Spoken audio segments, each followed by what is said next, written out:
नमस्कार साथियों आज 16 नवंबर का दिन है। दिल्ली की जो हवा है वो जहरीली बन चुकी है और सरकार इस जहर को कम करने के लिए नाकाम हो चुकी है। इसके बावजूद लाखों लोग यहां पर रहने के लिए मजबूर हैं क्योंकि उनकी आर्थिक स्थिति यहां पर रहने के लिए मजबूर करती है। क्योंकि जब भी रोटी और स्वास्थ्य के बीच में जंग होती है तो हमेशा रोटी को प्रेफरेंस दिया जाता है, हमेशा जो जीत होती है वो रोटी की होती है। दिल्ली हर साल कुछ महीने के लिए गैस चैम्बर में तब्दील हो जाती है, जिससे यहां रहने वाले जो लोग हैं उन लोगों में अस्थमा की बीमारी, लंग्स से रिलेटेड अलग अलग तरह की बीमारियां, आंखों में जलन, सीने में घुटन, सांस की तकलीफ जैसी बीमारियां यहां लोगों को हो जाती हैं। और यहां के लोगों की ये जो बीमारी है यहां के लोगों की जिंदगी का एक हिस्सा बन चुकी है। और ये बीमारियां ज्यादातर जो छोटे बच्चे हैं और जो एज लोग हैं इनके बीच सबसे ज्यादा है। मेदांता हॉस्पिटल के डॉक्टर्स की अगर माने तो उनका कहना है कि हम हर दिन 15 से 20 सिगरेट के बराबर धुआं अपने शरीर के अंदर ले रहे हैं, चाहे आप सिगरेट पीते हो या आप सिगरेट नहीं पीते हो। उसके बावजूद कल 15 तारीख को सीबीसीबी सेंट्रल पोल्यूशन कंट्रोल बोर्ड की अकॉर्डिंग दिल्ली का जो AQI है, एयर क्वालिटी जो इंडेक्स है, वो आनंद विहार का 473 पहुंच गया। 400 से अगर ऊपर चला जाता है तो बहुत ही गंभीर स्थिति हो जाती है लोगों के लिए। लोग अगर इसमें सांस ले रहे हैं तो ये सांस जो ले रहे हैं ना, वो सांस एक जहर के समान है, समझ लो जहर ले रहे हैं वो।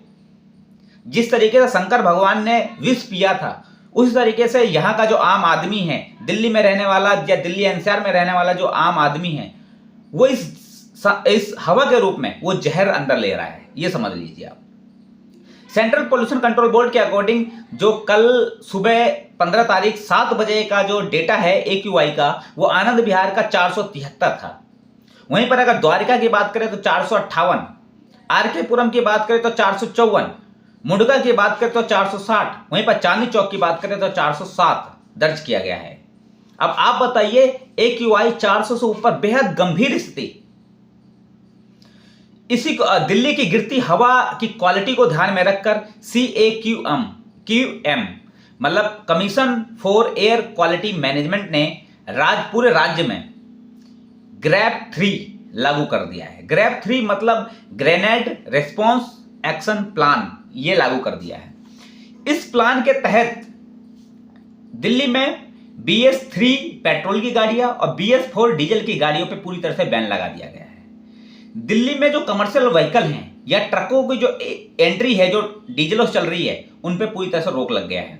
तीसरा, दिल्ली में जो गैर जरूरी जो कंस्ट्रक्शन है या तोड़फोड़ के जो काम हैं उन पे भी रोक लगा दिया गया है। होटल या रेस्तरां में जो तंदूर रोटी वगैरह, तंदूर से जो कोयले से या लकड़ी से जो तंदूर यूज किया जाता था उस पर भी पूरी तरह से बैन लगा दिया गया है। डीजल के जो जनरेटर हैं उसमें भी पूरी तरह से बैन लग चुका है, बल्कि इमरजेंसी के टाइम सिर्फ यूज कर सकते हैं, बाकी इसमें बैन है इसमें।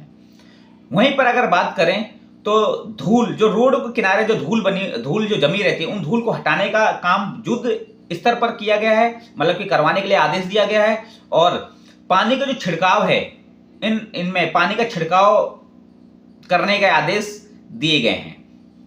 इसी के साथ अगर बच्चों की पढ़ाई की बात करें, ध्यान रहे बच्चों की पढ़ाई सबसे ज्यादा महत्वपूर्ण है और इस वायु प्रदूषण के कारण बच्चों के शिक्षा पे प्रभाव पड़ रहा है। प्राइमरी स्कूल 5वीं तक के जो बच्चों के स्कूल है वो पूरी तरह से बंद कर दिए गए हैं अगले आदेश तक।